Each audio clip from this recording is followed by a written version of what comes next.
ඔන්න අද අපි හදාගන්න යන්නේ සීනි සම්බල් එකක්. මම අතිරියක් ලිපේ තියලා ඒක තෙල් ටිකක් එකතු කරගන්නවා. තෙල් ටික රත් වුණාම මම උඹල කඩ ටිකක් එකතු කරගෙන හොඳින් බැද ගන්නවා.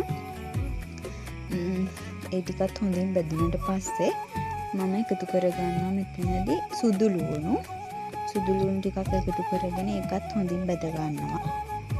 මම හොඳින් බැදෙන්න දීලා මම ආයේ මෙතනදී එකතු කරගන්නවා කුරුඳු එන සාල් ටිකක්, කරපිංච රම්පි ටිකක් තියෙනවා එකතු කරගන්න. අපිට අද තිබ්බේ නෑ ඒක හින්දා මෙහෙම හදනවා. ඊට පස්සේ මම මෙතනදී කෑලි මිරිස් එකතු කරගන්නවා ලුණු දාන්න කලින්. ඒක මම හොඳින් ටිකක් බැද ගන්නවා. එතකොට අපිට ලස්සන පාටක් ගන්න පුළුවන් අපේ සීනි සම්බල් එකට. ඒ ටිකත් හොඳින් බැදුනන් පස්සේ මම ලුණු එකතු කරගන්නවා. ඒ ටික හොඳට කවලම් කරගන්නවා.